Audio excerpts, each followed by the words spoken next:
He's not like the Olympics, Team He's Canada, not. No, Carey he's not. Price. Yeah. Yeah. He's a starting goalie. He's a fine that way. He'll get you. He'll put in. He's a starting goalie. That's fine. He's still I would say he's still one of the best goaltenders in the league. He's just not as good as what he was a couple of years ago. Honestly, I don't know if I have him top 10 right now. Really?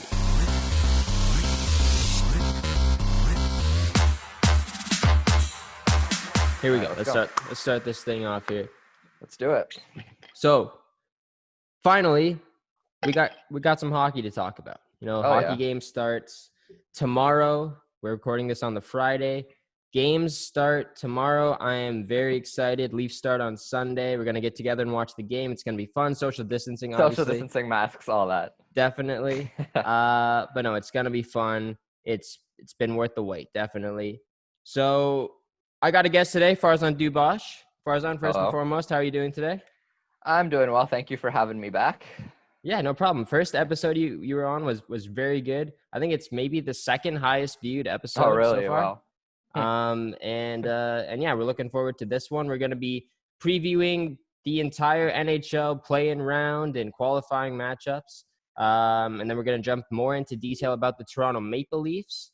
And also we got something else for you at the end. Yeah. But anyways, welcome back to Unlimited episode number 11. Yeah, we're in double digits now. Oh, wow. Pretty Congrats. crazy. Yeah, thanks. Appreciate it. Solid start to the podcast. Yes, sir. Yeah, so if you guys are watching on YouTube, also we got it on Spotify and other platforms as well if you want to listen to just the audio version as well. But yeah, enough of that. Let's jump right into it. Farzan, we're going to be going through all of the matchups, and I'm going to be getting your predictions about what you think is going to happen in this series and who you think is ultimately going to win each series. So let's just jump right into it. We're going to start off with the Western Conference teams. And the first matchup we're going to look at is the Edmonton Oilers against the Chicago Blackhawks. The number 5 seed against the number 12 seed.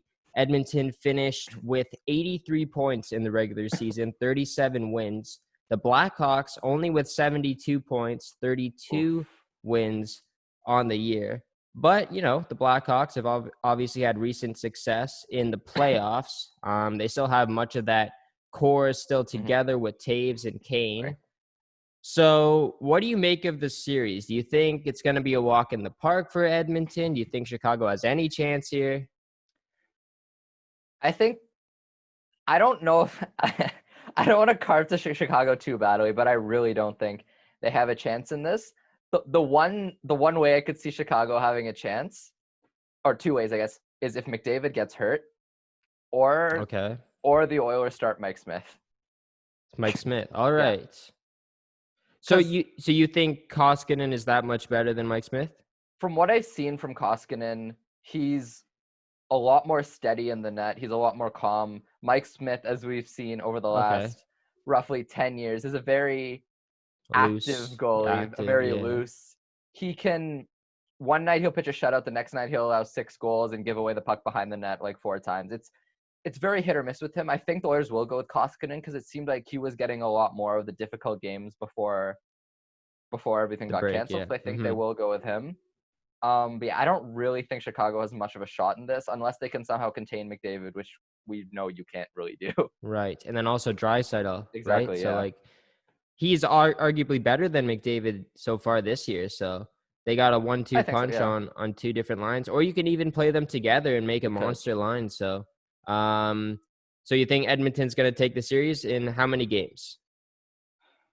I'm going to say 3. Edmonton in 3. A sweep. I think. Yeah, I think Edmonton's going to. I don't think Chicago was nowhere. They were in the playoff picture, but not really before the restart. Like, DeBrincat's having a bad year. Strome's been okay. Alex Nylander hasn't been bad. And then you got Taves and Kane, obviously. They've got the experience. But their decor isn't – like, Duncan Keith is still an NHLer, but he's not very good. Brent Seabrook got sent home, actually.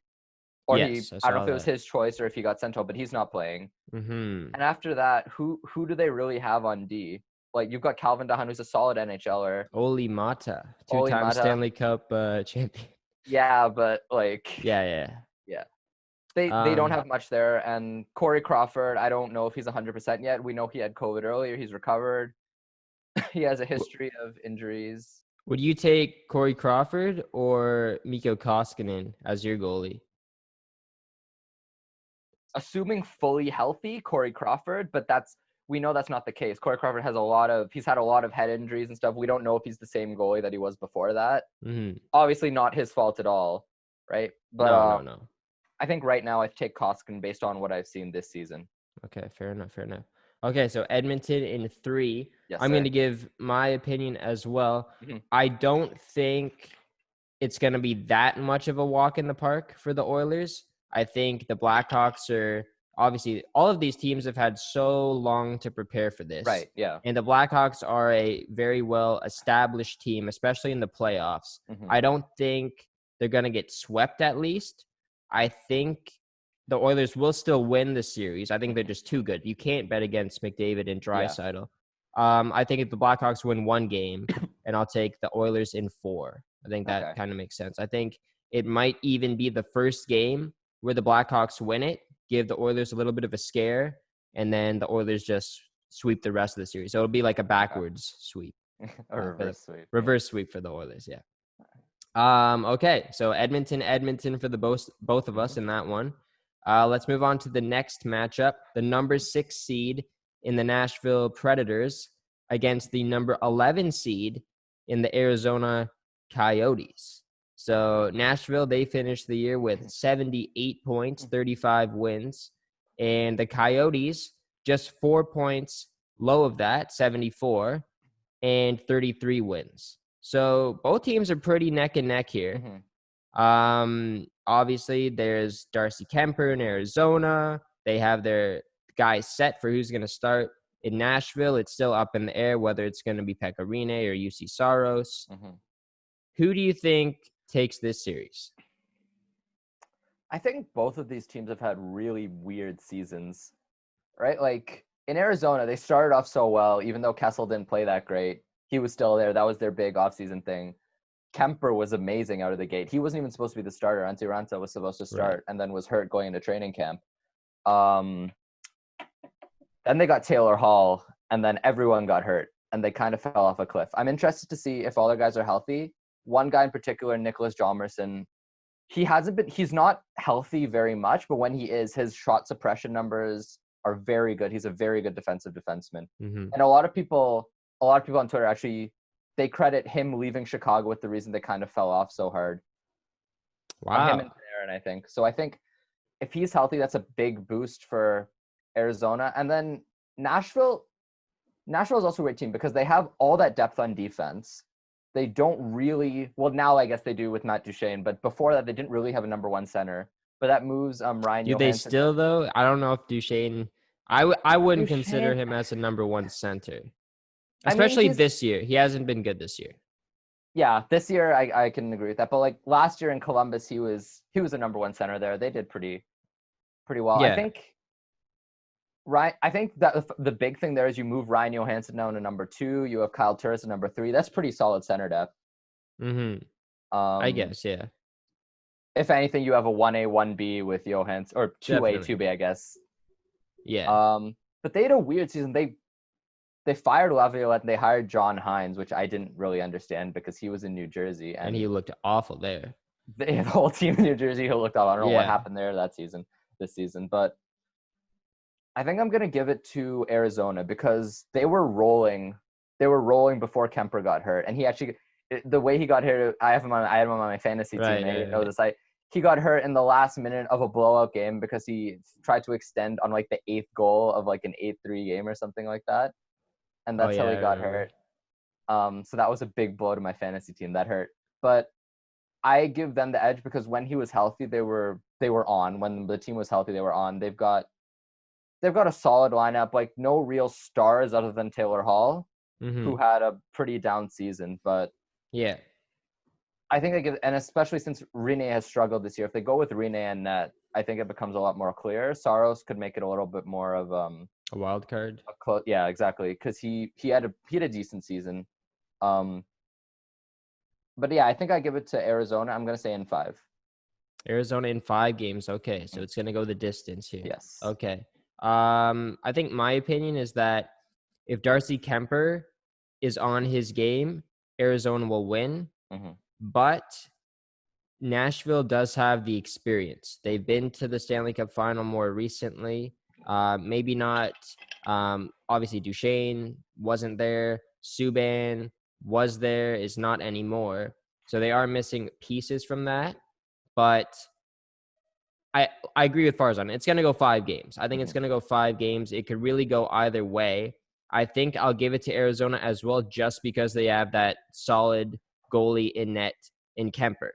Mm-hmm. And like, it is a small sample size from Kemper. It's only been one year where he's done this. And who knows if he's going to play that same level in the playoffs. We haven't seen that yet. Right. So if he's on his game, I'll take Arizona, but definitely do not count out the Nashville Predators. These guys are hungry. Yeah. I'm sure a bunch of them are still salty about their 2017 Stanley Cup final. Even the last 2 years, they were expected to do better than they did. Yeah, so you're right. And, you know, they've had a lot of time to prepare as well for this matchup. So I'm sure they're going to be coming in hot. And, yeah, sure. I'll take Arizona in 5 as well with that one. All right. Okay, let's move on to the next one. And it is the second Canadian team we'll look at, the Vancouver Canucks, the number 7 seed, against the number 10 seed in the Minnesota Wild. Vancouver finished with 78 points. The Wild finished with 77. The Nucks got 36 wins, Minnesota 35 wins. Farzan, who do you take in this series?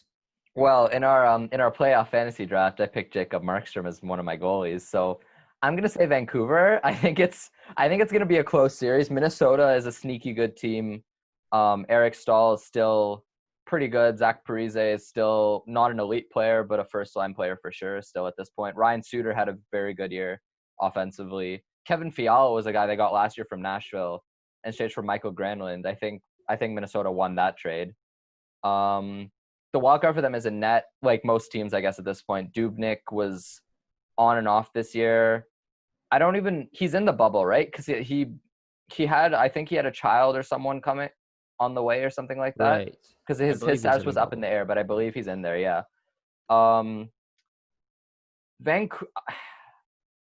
Vancouver's such a streaky team. They remind me a lot of that 2016-17 Leafs team. Okay. And that they can blow your doors off offensively. They're a lot of fun to watch, but sometimes when those lapses happen defensively, it's very glaring. Yes. Markstrom held them in a lot of games this year.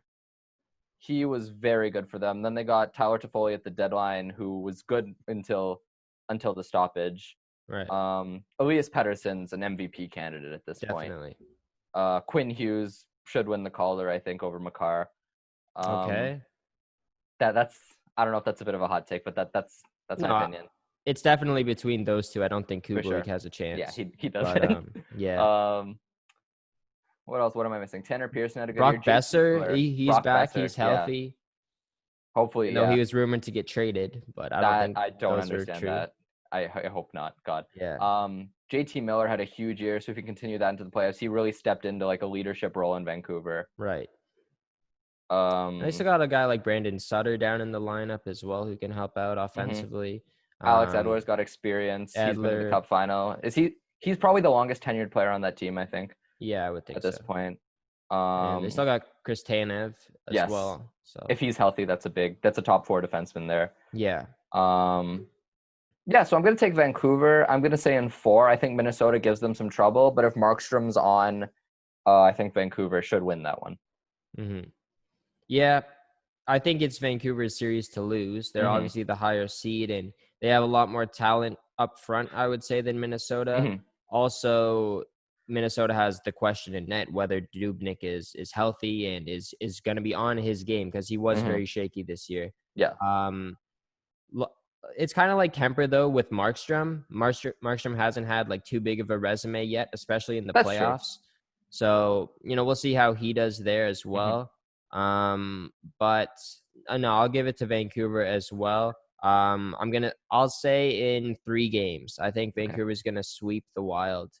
I hope you're right, because that'll be better for my loss column. Exactly, right? 3 wins, no losses. Yes, that'll be wonderful. A couple shutouts would be nice too, but I don't want to get greedy. Let's hope they don't switch up and put Demko in the net at any point. I No, you don't think they so? will unless Markstrom goes down or he lets in like 7 goals in 2 straight games or something like that. I think Demko's obviously the future there, but I think Markstrom for now is the clear starting guy, and he was for most of the season. Okay, let's move on to the next and final matchup in the West. 2 Canadian teams going at it. The number 8 Calgary Flames against the number 9 Winnipeg Jets. Only a 1-point difference between these teams. The Jets finished with 80. The Flames finished with 79. And I mean, this is probably the closest series that we are going to discuss. I think so. It is very neck and neck. It could really go either way. If you look at the Jets, they got Hellebuck. He's their guy. He's going to be playing really well. 100%. The Jets have that firepower up front as well with Laine and Scheifele and Kyle Connor, Blake Wheeler. They got a bunch of guys. Ehlers had a very good season. Nikolai Ehlers as well. They got depth there.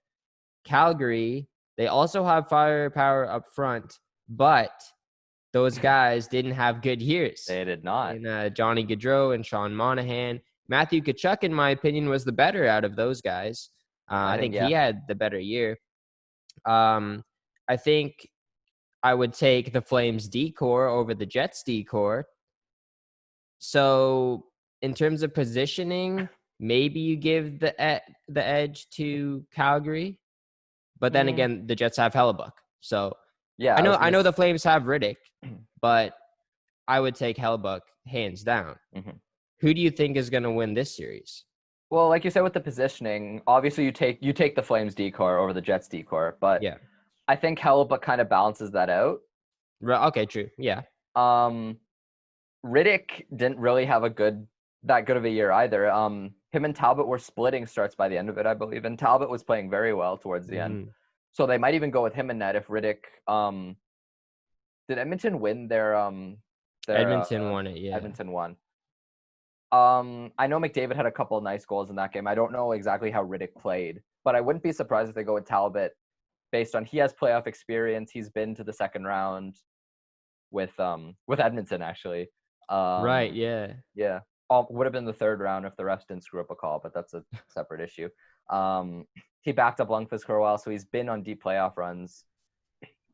I wouldn't be surprised if they go with him, especially like they didn't seem to have confidence in Riddick last year either. They went with Mike Smith. Right. Playoffs. And Riddick had a much better year last year, so I'm interested to see what they do. Bill Peters isn't there.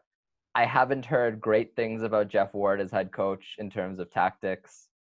I don't think he's been that good. Paul Maurice, we know what we're going to get with him. It's the same kind of stuff. He always has good teams. They usually get let down by goaltending, but I think Hellebuck's the big key there. If he plays well, I think the Jets win easily, honestly. Yeah. Like you said, the Flames top guys didn't have a very good year. Even though stuff in the bubble about, there were some articles written, I don't know how much stock we want to put into those, but talking about how Gaudreau didn't have great body language or something like that. And yeah, Monahan didn't have a good year. So I think I'm going to take Winnipeg. I'm going to say, I'm debating between 3 and 4. I think I'm going to go with 4. Okay. Yeah. I don't have much faith in Calgary right now. I don't either. So I will take the Jets as well. I think their offense is better. And then Hellebuck in net. I was debating between 4 and 5, though. I think all the games will be close, but I'm not sure. Yeah. I honestly don't think you can say that any series is going to be, that easy for a team. We don't know what to expect. They've had so much rusty of a layoff. I'll take the Jets in 5 games. I think it's going to be really close. I think the Jets will get the series lead to start, and Calgary's going to have to bounce back. I don't see Gaudreau doing too well. I think he has to become their number 1 forward in this series if they want to have any chance to win. I think him and Monahan and Lindholm on that first line really need to carry them if they want to have any shot against the Jets. I think it's going to be neck and neck throughout the whole series. It's going to be a physical series, Canadian matchup. I think 5 games for the Jets there. I wouldn't even be surprised if it goes to overtime. I think it's going to be really close. I guess Yeah. just one last thing on that. Yeah. Noting it's only been 2 playoff runs, but it seems like when Johnny Gaudreau and Sean Monahan are on, the Flames are on. Like that first year they made the playoffs, I think, what was it, 2014 or 2015 when they played the Canucks the first round. They won that series, right? They won that series. Those 2 guys were their best players. Then against Anaheim, Gaudreau was their best player in that series. Even though they lost in 5, he was very good. But last year, like we saw against Colorado, he was not on. I don't know if it was an injury or just he wasn't good. But like Monahan was scoring a bunch, but it didn't seem like Gaudreau had much going. He had a penalty shot in Game 5. Actually, he missed that, and then it felt like it deflated the team. Mm-hmm. And yeah, I don't really have much faith in Calgary. Gaudreau's got to show me something this year, I think, in the playoffs. All right, let's move on to the Eastern Conference here and look at the first matchup between the Montreal Canadiens and the Pittsburgh Penguins. Now, this matchup has been talked about a lot in the media recently. Whether Carey Price is going to steal the series for the Habs or if Sidney Crosby and the Pittsburgh Penguins are going to win this one easily. And people have been saying, I think Montreal has a chance. But other people have been saying, you're crazy if you think Montreal has a chance. I don't know exactly where I stand on this matchup, but I want to see what Farzan thinks first and foremost. So what do you think? So first thing I'm going to do, I'm going to pull up Carey Price's stats on Hockey Reference. Okay. I have a very clear position on this. I think Aiden already knows this position. I see the funnier outcome would be Montreal winning. Yes. But all right, let's look at Carey Price's stats over the past, let's say, in 2016-17, he had a .923 save percentage. 2017-18, he had a .900. 2018-19, .918. 2019-20, .909.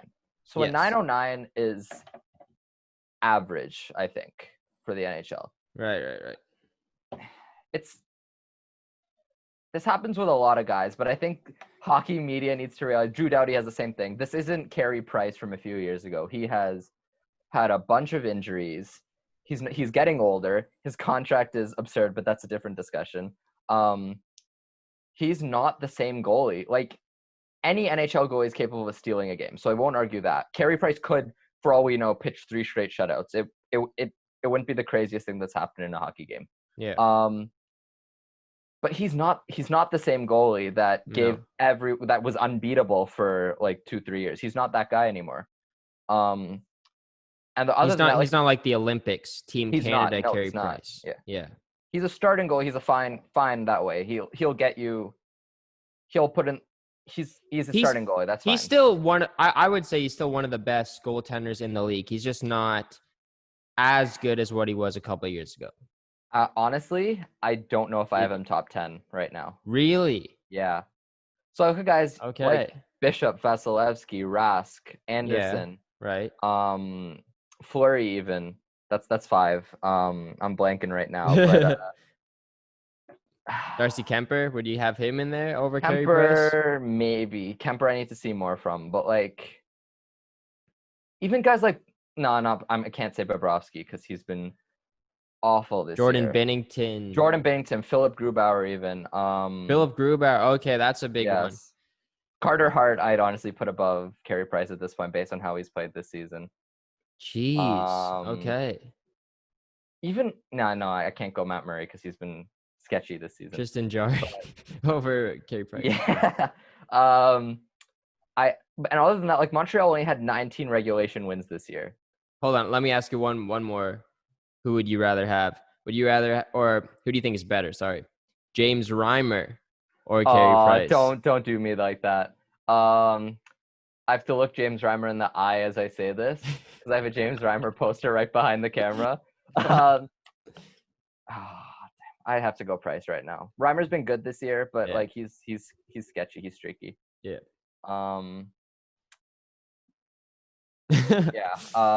I think Pittsburgh wins on 3. Montreal only had 19 in 3. Okay. Yeah. Okay. Sweet. Like I joke about how funny it would be if Pittsburgh lost because then they'd have a chance at Lafreniere. Yeah. And also it'd make the hockey world explode, which is always funny. But like they have Jake Gensel back. Everyone's healthy. Crosby's healthy. Like Malkin's healthy. Letang's probably healthy. Yeah. I think Pittsburgh wins in 3. I don't think it's particularly close. Okay. Montreal, they don't have the depth to run with Pittsburgh. They don't have the defense to run with Pittsburgh. They don't have the scoring to run with Pittsburgh. Yeah. I'm very down. This might be my bias as a Leafs fan showing, but I don't think it's. I think this might. But be you also don't like the Penguins that much either, though. So it's kind Well, of the same. yeah, yeah, but I can acknowledge that the Penguins are still good. True. Yes. Yeah. Right. Another guy who I'd have above Price is Robin Lehner, but that's a. Wow. Okay. Right now, yeah. And maybe I'm underrating him because of how much people in hockey overrate him. Maybe that's my bias, but I think that this might be the most one-sided series because look at Montreal. Who's their number one center right now? Jonathan Drouin. Yes, but he's not a center either, right? Like he's playing number one center. He was their most noticeable player in the exhibition game against the Leafs, but he wasn't particularly good. Max Domi, I didn't think was particularly good either. They've got good pieces, but I don't think it's particularly close. Yeah, Pittsburgh in 3. That's my final. And then Shea Weber on defense. Jeff Petry's not bad. Victor Mete's not bad, but like they're all like between like 3 and 6 guys, right? Yes. Like 3 and 6 defensemen. Shea Weber is the only outlier. He's still a number 1, but he's slowing down. He's gotten older. Yeah. Yeah, Pittsburgh in 3. Okay. That's my thoughts on that. So Pittsburgh is going to win this series. Pittsburgh will win this series, in my opinion, as well. I don't know if it's going to be in 3. And I want to mention their 2010 series against Montreal when Yaroslav Halak stole the series for Montreal. That was after the Penguins won the Cup in 2009 as well. And nobody thought the Canadiens had a chance, and they won. Is this Pittsburgh Penguins team different? Yes. They don't have Dan Bilesma anymore. They have Mike Sullivan. It seems like they know how to win now. They've won 3 times. They've won 2 times since that loss to Montreal. This is a different Penguins team. I think there is no way Montreal wins this series. Do I see Price stealing a game? Do I see them maybe taking the first game? Yeah, maybe they give the Penguins a little bit of a scare, but I think the Penguins are too good. And the thing is, they just want to win. Like, they know they're running out of years with Crosby and Malkin. They have to win right now. They're hungry. Yeah. So they think like, okay, there's no way we're going to lose to Montreal. Like, we have to win that series. I don't think a loss is even going past their minds right now. They're not even thinking about that. They know they're going to win. So I think Pittsburgh wins in either 3 or 4. I disagree with Price not being a top 10 goaltender. Fair. I would still take him at least in the top 10, maybe not top 5 anymore, but maybe top like 7 or 8. Okay, I can see him around that range. That's fair. Because once you get down there, a lot of those guys are pretty close. That's fair. I think the one thing with the Penguins as well is I'm not as confident with their goalies in Murray and Jarry. Yeah. So if they don't play well and Montreal like wins the first game and gets momentum and Jarry just can't bounce back, like I could also see that. Jarry? I think it's going to be Jarry. I don't think Murray has looked good at all this year. And Jarry was an all-star. Like, he was putting up pretty good numbers. So I think that honestly, it might start with Jarry, but they could just flip-flop between them if they don't play well. I am a little bit scared for Pittsburgh in some way. I don't know if I should be. I probably shouldn't be. But with what happened last year with Tampa, I think it's understandable. Yeah, anything can happen in hockey. And even with the Penguins, they got swept by the Islanders. Yeah, they did. So, yeah. I think this is just a different Penguins team. They also have Jason Zucker as well, which was a great huge deadline acquisition there. A healthy Chris Letang, which is really key. Healthy Jake Gensel as well. That line looks good. Bringing back Connor Sherry was a big one as well for the Penguins. So they reunite that line. So you think? Do you think Zucker plays with Malkin then? I think it'll be Crosby too. I think it's gonna be Malkin, Zucker, and Rust? yes, Okay. it's Rust or Hornqvist, but I'll say Rust. Oh. Yeah, because Malkin and him had a lot of chemistry Mhm. going this year, and Hornqvist will be a solid number 3 center. Oh, yeah. Or And sorry, not center, winger. he's a pain to play against, so he can be a grinder on there. And And he's he'll still been, be on the power play. yeah. One thing I will say, that comparison, I don't know if it's exactly the same like with the 2010 team, because that 2010 team was gassed, I think, because they'd come off Yeah, of 2 straight finals appearances. true. And yeah, Halak was unbeatable. There's no denying that. And Price could very well do that. Yeah. But yeah. I don't know, but yeah, I'll say Pittsburgh in 4 just to make it a little bit more interesting. All right. Okay, let's move on to the next matchup. Carolina Hurricanes, the number 6 seed, against the New York Rangers, the number 11 seed. And everybody knows about the Hurricanes last year, making it all the way to the Eastern Conference Finals and losing to the Bruins. Then the Rangers, they looked really good down the stretch to end the year before the whole break happened. That 5-goal game. Saban had 5-goal game. Artemi Panarin had a phenomenal season. A guy named Igor Shesterkin. He came out of nowhere. Yeah, he looked good. But there's only a 2-point difference between these two teams. Carolina with 81 points and the Rangers with 79. It's another close one. Farzan, what are your thoughts on it? See, the funny thing about Carolina, I lumped them into the same kind of category as Arizona, where we never really got to see what they were because they got hurt a lot. Like, they lost both of their goalies in one game. I can't remember how that game ended, but that's not important. There you go.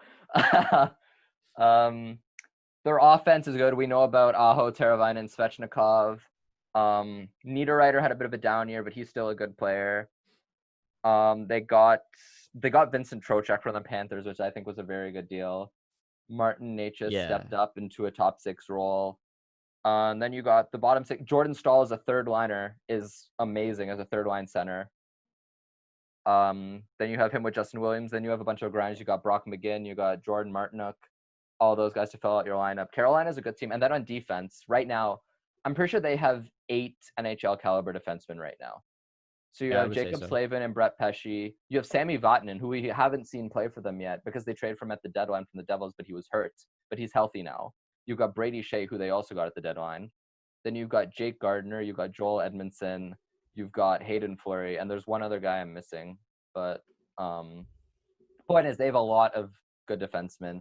And then we saw how well Peter Mrazek played in the playoffs last year. Well, until he got hurt and then McElhinney came in. But yeah, Mrazek was good.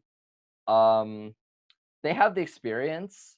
The Rangers are also an interesting team because you've got that 2-headed monster, which is Zibanejad and Panarin. And then Shesterkin was amazing. He's the reason they clawed back into the playoff picture. I think you've got Tony DeAngelo, who was very good offensively, even though he gave up a lot of that on defense. Capo Caco, I think they rushed him a little bit. Yeah. So I'm interested to see how he plays. I think it's going to be a very close series, but I'm going to have to give the edge to Carolina. Okay. It's also worth noting New York won't have Brendan Lemieux, who's not a top-line player, but he's good depth. He's suspended for the first 2 games, I believe. Yeah, 2 games. Of the play-in. So I think that's important. He's one of those guys that'll do well in the playoffs because he just runs around and hits everything in sight. True. I'm interested to see if the Rangers actually start Shesterkin or if they decide to give Lundqvist another chance, because this is probably his last real chance at a cup with if not like overall, definitely his last chance with the Rangers, I think. Because I don't see them going to next season with 3 goalies. I think Shesterkin will definitely start next year, like as their number 1. And then you have Georgiev too. If things go well this year. Yeah, Georgiev. Yeah.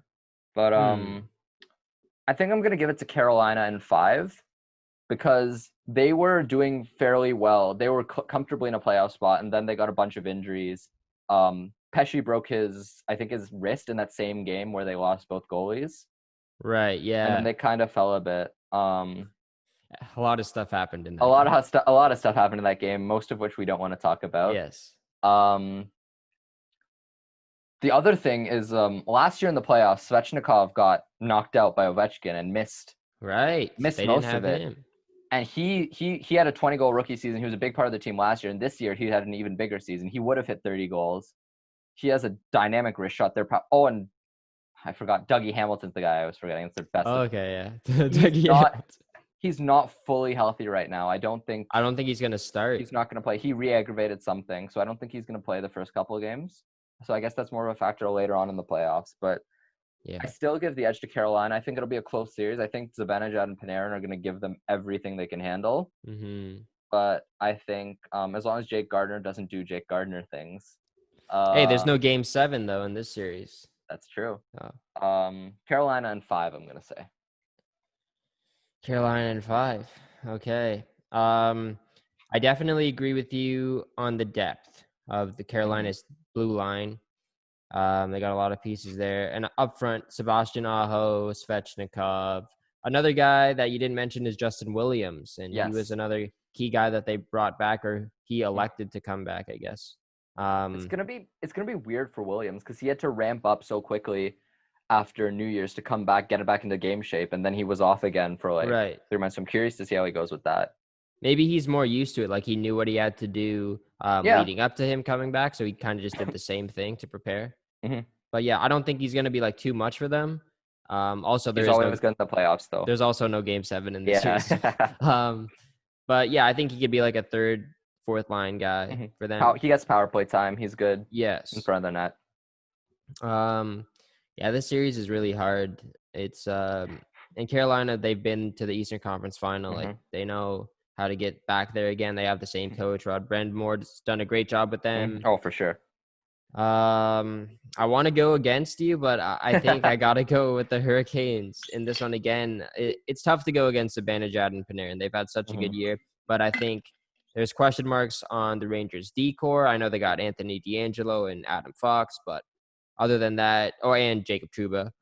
But other than that, there's still question marks there. And then in net, like you don't know what you're going to get from Shesterkin yet. He's still very young.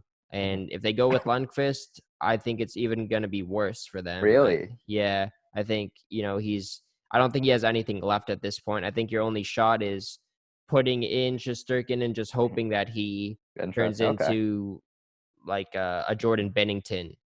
And carries them. But yeah, sucks for Lundqvist. It does. It really does. That Stanley Cup final against the Kings, that was his best shot at it there. And they blew a couple of games in that series. They had leads in the first couple of games and lost them in overtime, I think. Yeah, you're right. Yeah, I remember that. He might go down as the best goalie to not win a cup, or he already is, I think. Yes, I don't know what they're gonna do with Lundqvist. I would hope they move him on to another team who needs a goalie and maybe even for 1 year. I think he's just got to get lucky. There's talk that they might buy him out and let him figure out what he wants to do. Let him pick a team. Yeah. Or retire even. Or retire, yeah. Yeah. Yeah, too bad for him. Like I would love for him to get a shot in this playoffs. And you never know, like if Shesterkin gets the start and they lose the first game, they'll be like, "Hey, Henrik, just leave us here. This is your last shot." Maybe it's going to be a Cinderella story for them. I wouldn't be mad at that, honestly. I wouldn't be mad at that. Also, as well, the Rangers are the only team that could win the cup and also win the draft lottery, and because they have Carolina's, the team that they're playing against, their first round pick. So that would also be a Cinderella story. I would be mad at that if that happens. Yeah. But Lundqvist winning a hockey cup, Twitter would explode, though. It would, but I don't know if you want to give that team more pieces. They're already scary. True. And they're going to be scary. Okay. All right, let's move on to the next matchup here. Number 7 seed in the New York Islanders against the number 10 seed in the Florida Panthers. Yes. And this is also a very close one as well. Yeah. The Islanders finished with 80 points, the Panthers with 78 points. So many of these matchups, they're just so close. Like they are. It's really hard to tell, especially in hockey, right? It's because anything can happen either way. Yeah. Anything can happen. In New York, they have that tandem of Arlimov and Grice. I think Grice started their opening game, and then Varlamov came in the third period. So they haven't decided yet. I don't believe they've decided. And then in Florida, they spent big money this summer on Sergei Bobrovsky. Mr. 895, I think. 895, and save percentage, yeah. He has not lived up to his potential yet with the Panthers. But they got Joel Quenneville. They have solid offense. Pretty good defensively too, I would say. They just haven't been able to like put it all together, I guess. Yeah. And then with the Islanders, like fair. The Islanders have Matthew Barzal, Jordan Eberle. Yeah, the trap game that they play. Barry Trotz. Two good coaches For sure. going at it as well. Farzan, who do you think is going to win this one? The funny thing about both of these teams is that I haven't been particularly impressed by either of them this season. Same. Like Bobrovsky was a tire fire. It's funny. He always has this. So like he'll have one good year, one off year. He won the Vezina one year and then got Todd Richards fired the next year.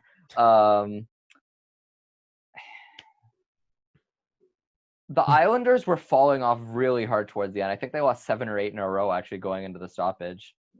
Okay. It was something like that. Maybe. They traded for Pajot and then they gave him way too much money. Yeah. They traded a second-round pick for Andy Green, which right, I remember that. Gotta love Lou trading his second-round picks for whoever he can find on the trade pile. to his ex-team as well. To his ex-team, yeah. Trading in the division for second-round picks. Yeah. The twice with the Leafs didn't exactly work out either time, but we have our Thomas Plekanec memories. And Brian Boyle memories. Brian Boyle, yeah. Kapanen, past Kapanen. Yeah. That's the one good memory from those 2 years of second-round pick trades. This one's tough. Because Varlamov and Grice weren't particularly good this season either. Like I said, the Islanders were falling off a lot. I got the sense that Barzal was getting frustrated with the team, the style they play. Because he's a very flashy offensive guy. He can take the puck and work magic with it. But the way they play, it's very reliant on a counterattack. They'll just trap you. It's a very boring game. And you have to like force your way through their mistakes, which don't happen often because of how well they're coached. Yeah. And then Florida's the exact opposite, where it's just run and gun, defense to the wind, Bob save us, but he hasn't this year. I think it all comes down to Bobrovsky. Like the Islanders, we know what style they're going to play. Florida, we know what style they're going to play. If Florida gets Bobrovsky, I think they can break through the Islanders' trap because they've got Barkov, they've got Huberdeau, they got Dadonov, they got Eric Haula. I think they lost that trade for Trocheck, but Haula is still a very good offensive player. Didn't they get another guy back in that trade as well? Wasn't it a 2-for-1? I think they did. I don't know if that was they got Alexei Sarola. Yeah. Oh, okay. He's a depth guy. He's a decent offensive player. He never really broke through in Carolina, but he's not bad. Going down the lineup, it falls off a bit, but like on defense, they have Yandel. Aaron Ekblad's had a huge bounce back year. Yeah. Mackenzie Weegar's had a very good year. Mike Matheson. You've got Mark Pysyk alternating between forward and defense and scoring hat tricks when he plays forward. Against the Leafs. Yes, against the Leafs, because always. I'm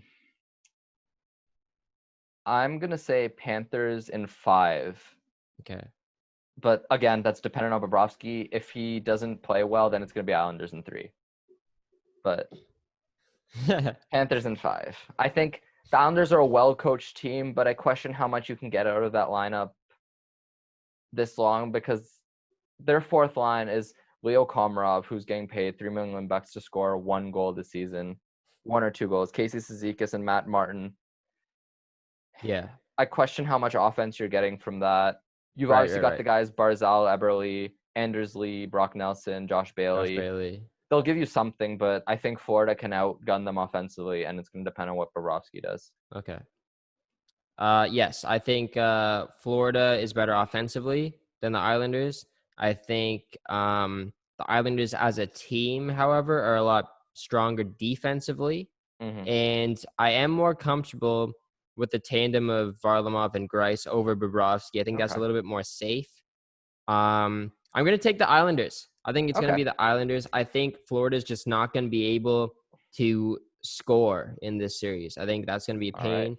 I don't know if the Islanders have that firepower offensively, but I do think that they're going to be able to squeak a few by Bobrovsky and win some low-scoring games. I think it'll be a very low-scoring series. Or it could be the complete opposite if the Florida Panthers offense shows up, and then it'll be, like you said, it could be Florida in 5 or Islanders in 3. This is the second closest series, I think, behind New York and Carolina. Right.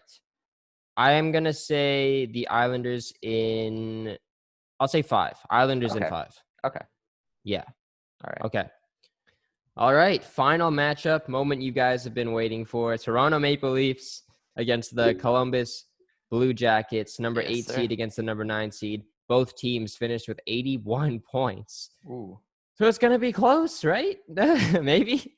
Obviously, Farzan and I are Toronto Maple Leafs fans, but we're going to try and make this not biased as possible. Mm-hmm. So let's break it down. The Leafs, the story of their season has been these guys can score goals, but they can't keep the puck out of the net. Mm-hmm. And that seems to be the story for the Toronto Maple Leafs the past 3 seasons. I guess ever since Matthews has become a Leaf, that has been the trend for them. Then you look at the Columbus Blue Jackets, and this team was known for beating Tampa Bay last year in 4 games, but they lost a lot of guys. Panarin, Bobrovsky, and Duchesne. And Dzingel, I guess, but he wasn't. And Ryan Dzingel as well. So they obviously are missing a bunch of their offense, but they still got pieces. Cam Atkinson is a decent piece. Nick Foligno as well. Alexander Wenberg is an okay piece. Oliver Bjorkstrand. Josh Anderson. Oliver Bjorkstrand, who you had on your fantasy team for a bit too, I believe. I did, and then he got stolen off the waivers, of the free agent pile. But so yeah, anyways, they have some depth pieces, I guess. I wouldn't say any of them are necessarily first line forwards, but more so second line, third line guys. They do have a guy named Seth Jones, though, on the back end. Dubois as well up front. Oh, sorry, yeah, Pierre-Luc Dubois. That's also, I would say he's probably a first line guy. Yeah. Then on defense, Seth Jones and Zach Werenski as well. The question mark is in net, though. Jonas Carpasalo or Elvis Merzlikins.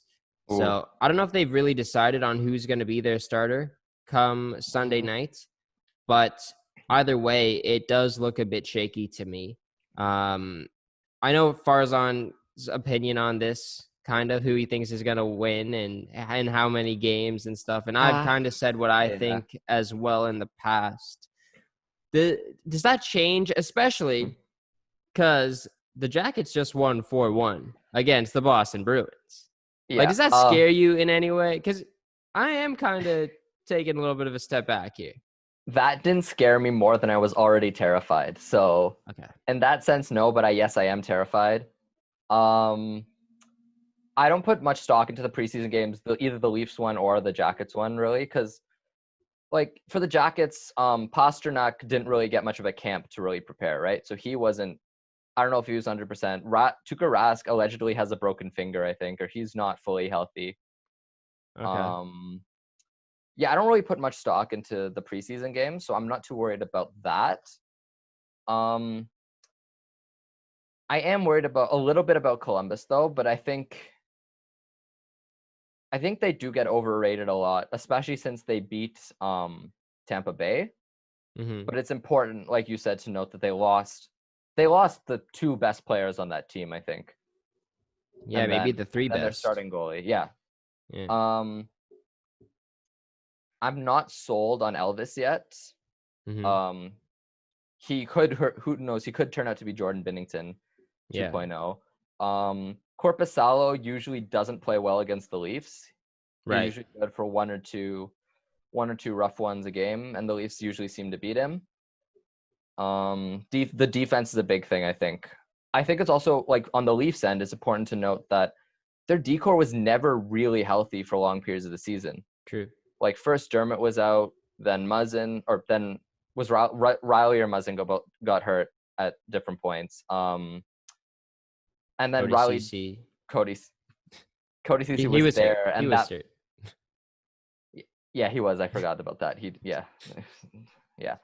I know what you're yeah, trying to say. Yeah. So I think it's important to note that. I'm interested to see what they go with as a shutdown pairing, whether they go back to Muzzin Hall, which did work pretty well for them, which was effective. I'm interested to see if they try Riley Dermott, because that's something that's been talked about forever, which they tried a little bit in the preseason game. Again, preseason games don't mean much. I thought they looked fine there.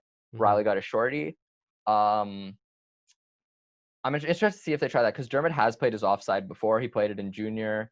I don't know if he played it with the Marlies, but he knows how to play his offside. He played it last year in the playoffs, I think, with Gardner. He was on the right, Gardner was on the left, I believe. I don't know why they put that pair together. That's like recipe for disaster. They were good. They were good in games 4 and 5. Or I'm sorry, in 5 and 6. In 7, they kind of they were bad in game 7, but I just wouldn't trust it's a high them. risk, high reward pairing for sure. Yeah. Yeah, you're right. Defensively, they're not the greatest. I think that this year's version of that pair is going to be Riley Berry, which we saw Keith throw out at times when they needed a goal or when they needed a spark. Yeah. I'd like to see him do that a few times in the playoff, like just throughout the playoffs, assuming the Leafs make it farther. Mm-hmm. I think it's a good way to just generate something really quickly, because both of those guys can move the puck up fast. They can get it to your skilled forwards and let them dance in the offensive zone. With Columbus, I'm not too worried. Like you said, they have Pierre-Luc Dubois. The rest of the guys are second, third liners. Cam Atkinson's a very good player. He's a very good goal scorer. Oliver Bjorkstrand as well was having a good season. Nick Foligno is more of a third liner at this point. Same with guys like Boone Jenner, Alexander Wenberg. I think the Leafs win this series. I'm terrified. But also, like, Frederik Andersen has to show up. Yeah. He can't be October Freddie. He can't be the Freddie we saw for most of this season. No. But if he does that, if he's allowing 4 goals a game, it's putting so much more pressure on the offense. Mm-hmm. I haven't even talked about the Leafs offense, because we know what we're getting there. Nick Robertson on the third line is something I'm really excited for. I think so. Like, if we want to talk about Nick Robertson now, what did you think about him in the first game? So, in my opinion, I saw a guy who was kind of nervous to start things off. Mm-hmm. He looks really fast. I think he was the fastest player on the ice. Took a pretty rough penalty, but other than that, I would say the third line may have been the Leafs' best line. They have Kerfoot and Kapanen along with him, and they work really well together. Kerfoot got an even strength goal, and then he also got a shorty as well. Yep. Kapanen had a really good chance on a breakaway. I think that was also on a penalty kill as well.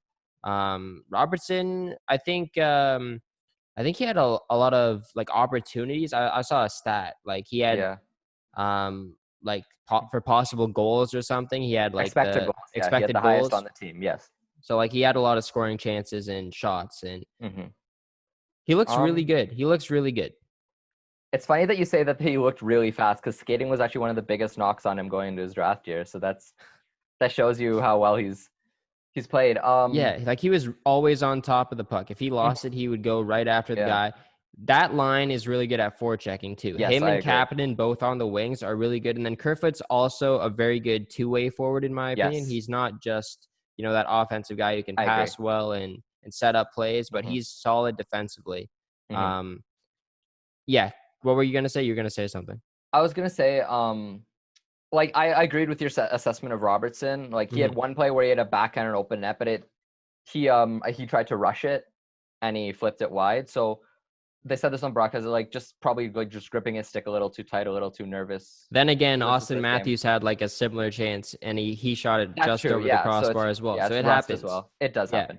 I liked his game. I thought he was very good in battles along the boards, because he was getting low. He was getting under guys, winning a lot of puck battles along the boards. Like you said, he's a good forechecker. Him and Kapanen are very good forecheckers. They both got the speed too. Yeah. And Kerfoot in the middle, I think, is perfect for that line. So I think that line is going to be very good. I hope they keep it going in. I hope they don't. I hope Robertson plays. I think he will. I think it's either going to be Engvall or Gauthier that's the odd man out. I don't know if I want it to be Gauthier that that does make the lineup. I think Engvall is very valuable on the penalty kill, and he can play center. He can also play the wing. If you want to move Spezza back to center, I'm okay with that as well. But what's your prediction on the series? How many games do you think the Leafs are going to win this in? I think it's funny. I think I said Leafs in 3 last time I was on. I'm going to change that up. I'm going to say Leafs in 4. I think Columbus takes 1, but I think ultimately Toronto's offense is going to be too much for them. So what do you think happens? Like, how is Columbus going to win that first game? Is it going to be in game 1, game 2? I think the Leafs take the first 2 at home. Okay. I think Columbus fights back and takes 1, and then I think the Leafs close it out. Okay. I'm going to say Leafs in 5 games. I think, first of all, the Leafs have all the pressure in the world on them in this series, and I wouldn't say Columbus has really any pressure at all. Like, I don't think they were a team that, I don't even know, were they in a playoff spot, Columbus, or were they were out of it, right? They were right on the bubble going. Well, they were tied with the Leafs, so the Leafs were. But the Leafs the second. Leafs were third in their division, I think. Yeah, third in their division, right? So Columbus was probably in a wild card spot. Yes, I think so. So I don't think Columbus has really much to lose in this series as well. Everybody thinks the Leafs are going to win. The Leafs are the favorites to win this. So I don't know how the Leafs are going to do with all that pressure on them. And also the one thing I want to mention is that the Leafs haven't won any series in the Matthews era. They haven't experienced how to win and how to close out a series as well. They've been in a couple game 7s. They haven't been able to put the nail in the coffin. Yeah. I don't know if these guys are ready for that yet. I would hope Sheldon Keefe, because he's done it plenty of times in the AHL. He might have some advice on how to get that out of these guys.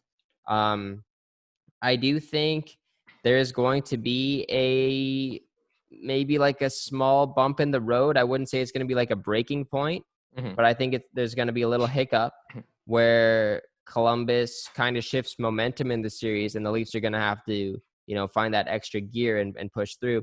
I think the biggest game will be the first game. If the Leafs lose that, then they got even more pressure in game 2, because that's like a must win. You don't want to go down 2-0. That's what happened to Tampa as well, I felt like. Yeah, you're last right. year. It did.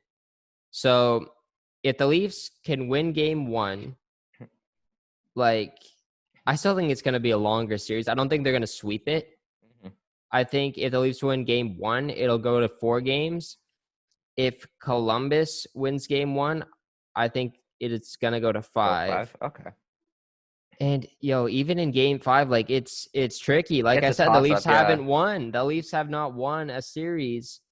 See, okay. I don't think it's going to be a walk in the park. I don't think it's going to be a walk in the park. But my one thing with that is just it's been 3 years. We tend to, because these past couple of seasons have felt like so long, we tend to forget this core has only been together for 3 years. Tavares has only been here for 2. This is his second year with the team, right? So I don't know if it's fair to call them chokers or anything like that. I'm not calling them that. Okay. No. Yeah, but to put that on them yet. I think it takes a while. Crosby didn't win his first series until 2008. Yes, that was his 3rd season as well. Ovechkin didn't make it far until.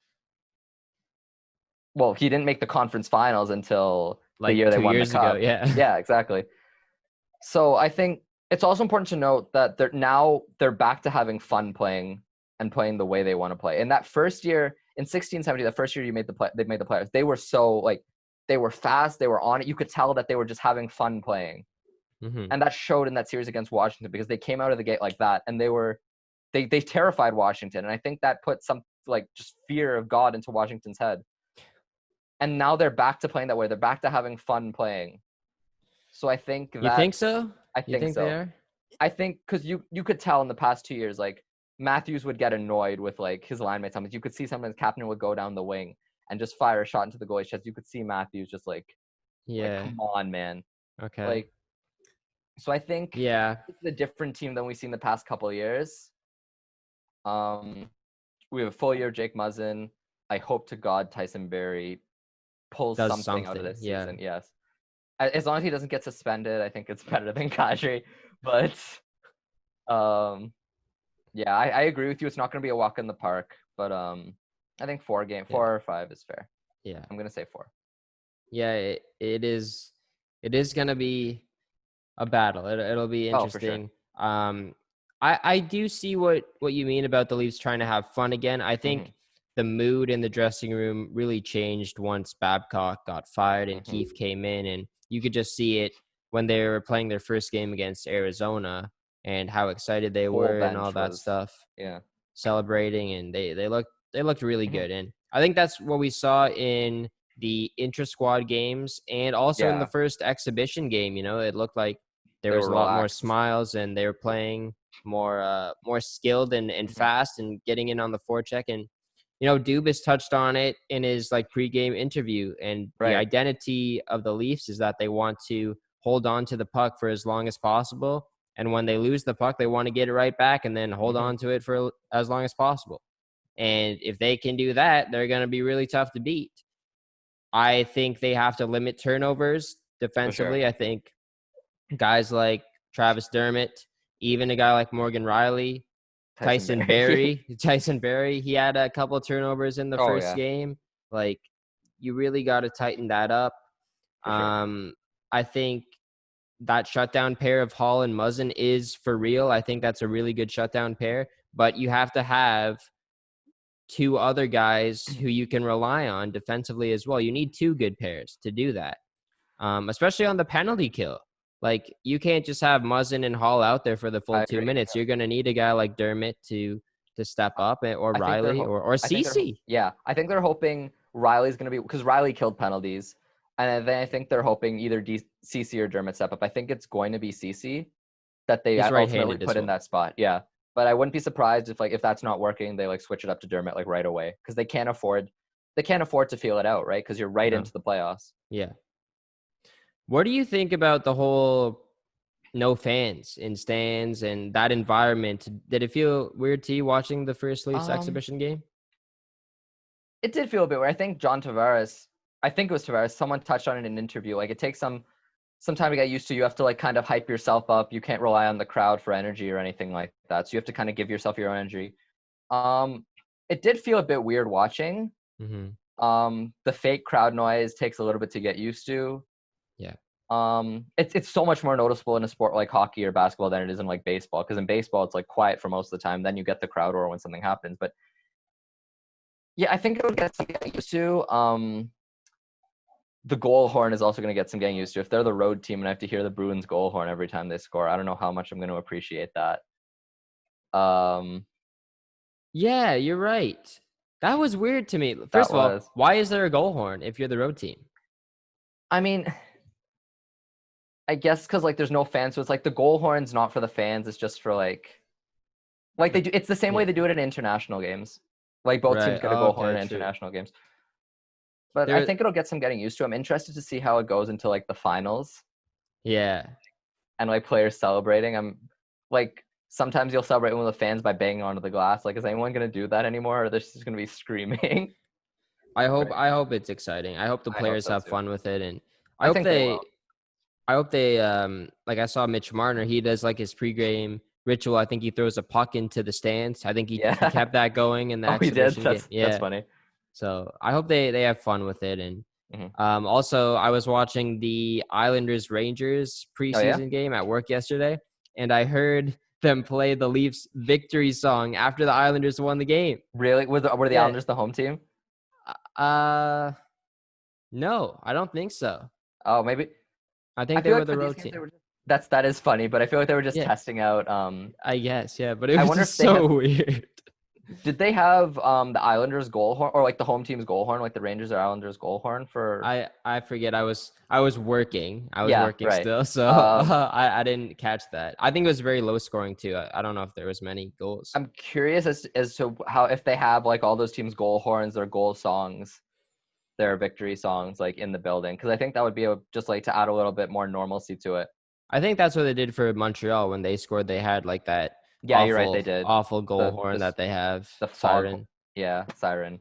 Yeah, I hope they do that for every team. I think that'll make it a bit more normal for fans who are watching on TV. I think they will too.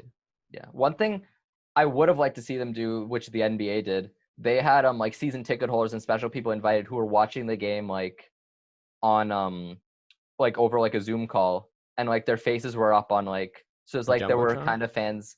No, like they have screens along the walls. Oh, right. It was like there were fans watching the game. Oh, cool. So that was kind of cool. I would have liked to see the NHL do that, but like I guess the facilities are a bit different, obviously. Yeah. I don't know how feasible that would have been.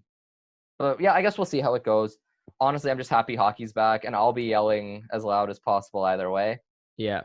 So and like all these Leafs guys are young. They got social media. I'm sure they see all the support of the fans. For sure. And what the Maple Leafs Instagram is doing looks pretty good. They released a pretty cool hype video today. Mm-hmm. So yeah, I'm sure the players see that and they get hyped just watching that stuff. They don't really need the energy from the fans. And I think Paul Bissonnette said it months ago that if guys in beer league can get hyped for their 11 p.m. games, then professional hockey players can definitely get amped for a Stanley Cup playoff game. Yes, exactly. So yeah, I think it's going to be good. So you say Leafs in 4. Yes. And I said Leafs in 5. All yes. Right. Okay. We were pretty in line on most of our predictions, I think. Yeah, there wasn't really any that. The Islanders one we differed. Islanders. There was one other series in the West, I think. I think for the West we were. Oh well, I said Arizona in 5, but I was saying like Nashville has the experience. It might go to them.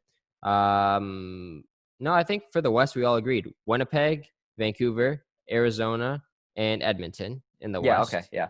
And then in the East, Toronto, Florida for you, Islanders for me, and then Carolina for the both of us, right? Yeah, we both said Carolina. I said Carolina, yep.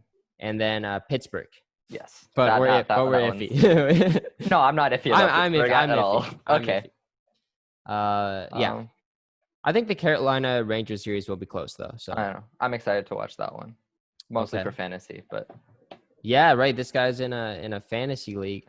We've continued we have continued our regular season fantasy for the playoffs. So got to win the hold on. Oh, you have the trophy. You have my trophy there. Yeah, I have show them the name. Show them the name. It's backwards, but that says no, Aiden it's good. Silliphant, it's not backwards. It looks good. Okay. But yeah, Aiden won it last year. After the first seed got upset by the 4 seed in the semifinals. Right. Yes. Not bitter at all about that one. Still bitter. Okay. Yeah, just a bit. But this year I'm fighting to make it into the playoffs as the 4 seed, and hopefully I'll surprise some people. We'll see. All right. We'll see you in the semis potentially. Yeah. And we have one more thing to talk about. The NHL. So I don't know if you guys have seen the other leagues other than the NHL, but MLB players, they took a knee during the anthem. Well, some of them did, but they did take a knee like before the anthems played. If you watch like the Jays home opener, or not home opener, opener in Washington, and when they played in Tampa Bay, everybody took a knee while they were playing like a video about Black Lives Matter and all that stuff. But I think when the anthem did play, there was guys like Kevin Biggio, Anthony Alford took a knee as well, Vladimir Guerrero Jr. took a knee, and guys on Tampa as well. And last night it was the NBA's opening. LeBron James and the Los Angeles Lakers, they took knees along with the I think LA every one Clippers. of the NBA's took a knee. So they all took their knees. Yep. But in the NHL, there has yet to have been a player that has taken a knee, but instead they are like interlocking arms in some games. Standing in solidarity, which is that's how the NHL put it, right? Standing in solidarity to Black Lives Matter. Or like just basically the teams standing together in unity. It should be noted that they didn't even mention Black Lives Matter. They're leaving it as unity and solidarity, which I will get into as well. Yes. But it should be noted that they haven't mentioned any actual support for Black Lives Matter. Just right. I will say, actually, hold on. You say what you have to say first, and then there was some other news that broke today about what the NHL is going to be doing for Black Lives Matter. So say what you got to say first. All right, so I guess I'm going to start this with a statistic. I'm going to read out part of this, and I want you to guess something. Okay. So this is player demographics for different sports leagues. So NBA is 80% people of color, MLB is 42%, NFL is 72%. Yeah. And then for context, the country of the United States as a whole is 37%, and Canada is 28%. Yeah. What do you think the NHL's percentage of people of color is? I think it's 1%. Damn. Okay. Is it 1%? No, it's not. It's 3%, but 3%. Okay. you get the point. Yeah. That's brutal. Like, Mm-hmm.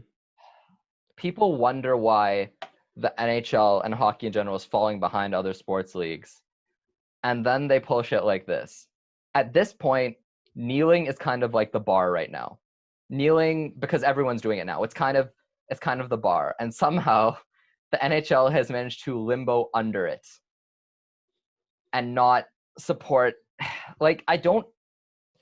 And then, sorry, go ahead. Did the NHL, like, has the NHL told their players that they don't want them to knee, or is it the player's choice?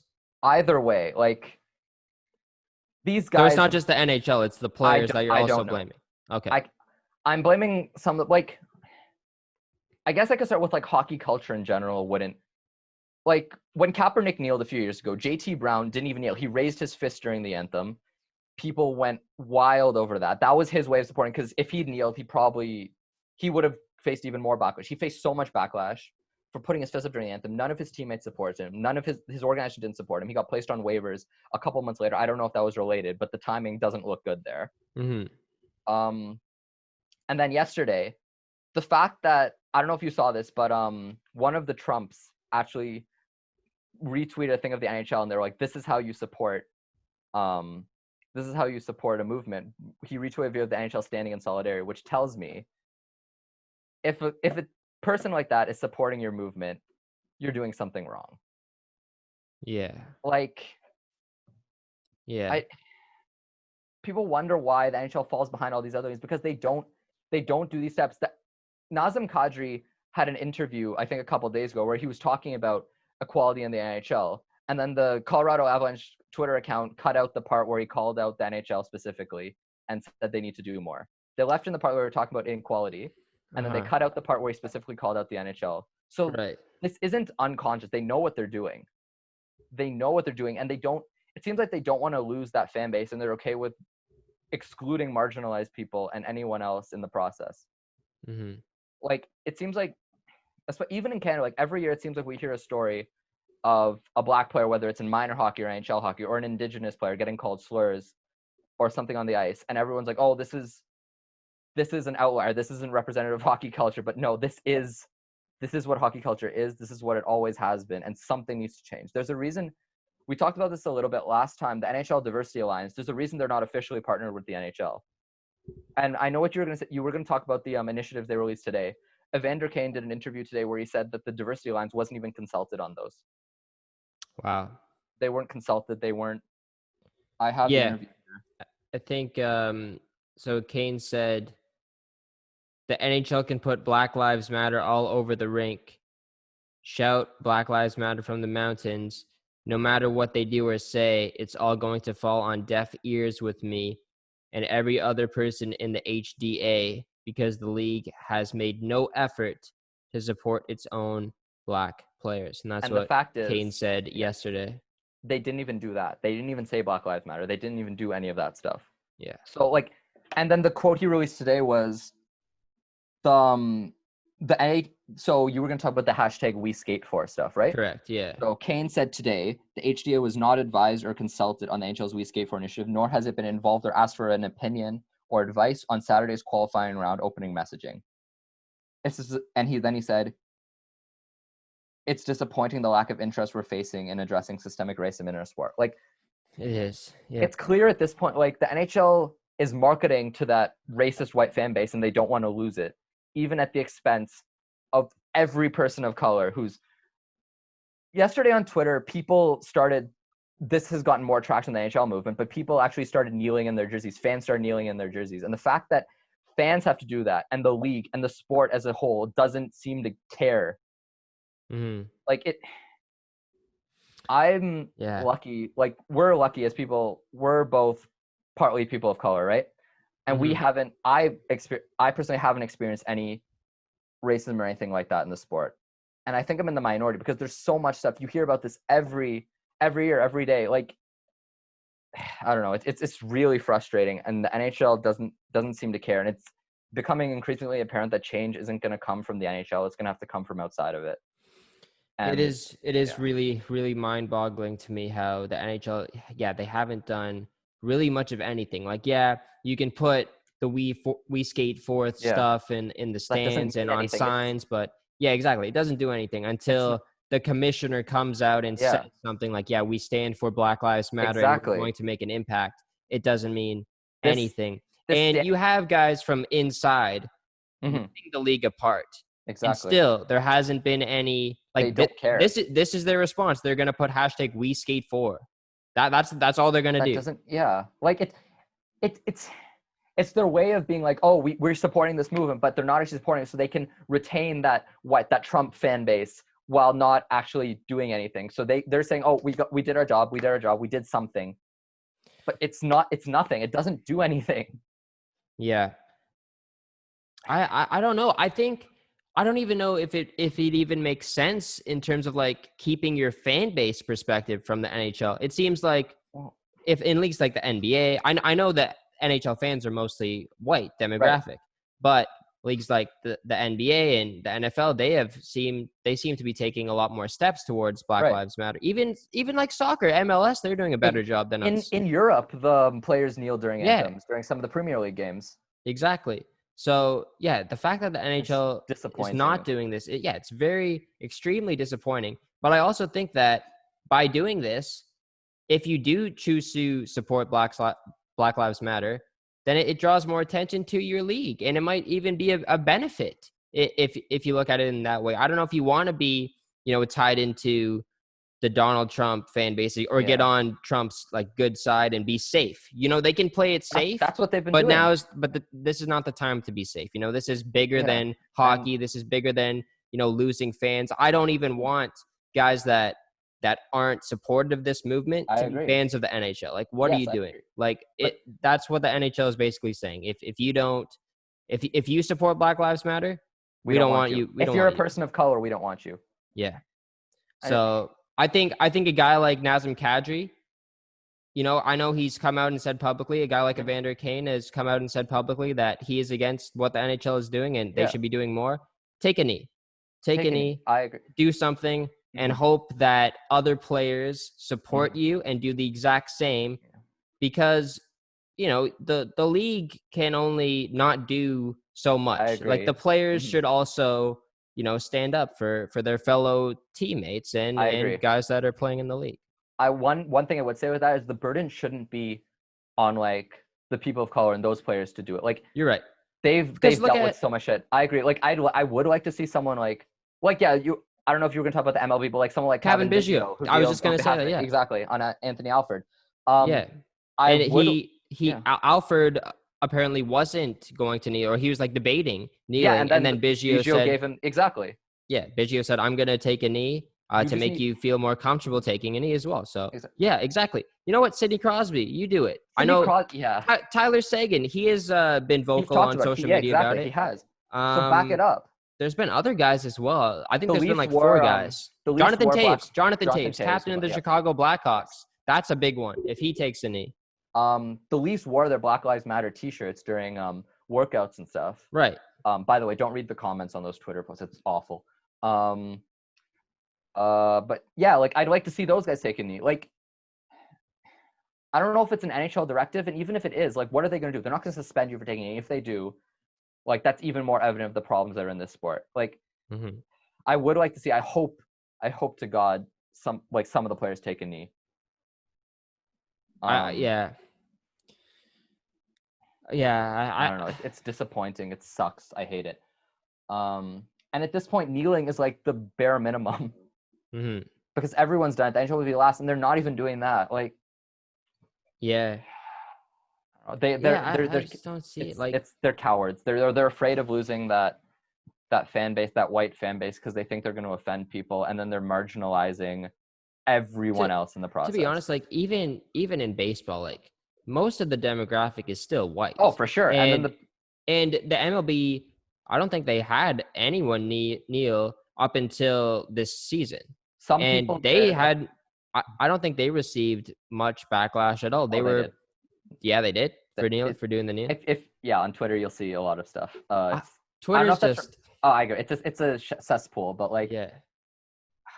And then you get all lives matter. I don't know. It's just. I just don't see it like that though. Like I don't see how you can hate them for kneeling. Well, that's just me. Because I just don't.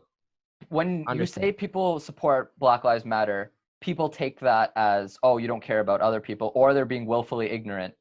A lot of it's willful ignorance, to be honest. And they don't, because let's be honest, white people have more privilege for the most part. Oh, 100%. Yes. Than not specific cases, but as a whole, white people have more privilege than everyone else. Yeah, and if you don't think that, then like you're wrong. You're wrong. And people see that as a threat. They don't want to come to terms with the fact that their privilege comes at the expense of other people. Yeah.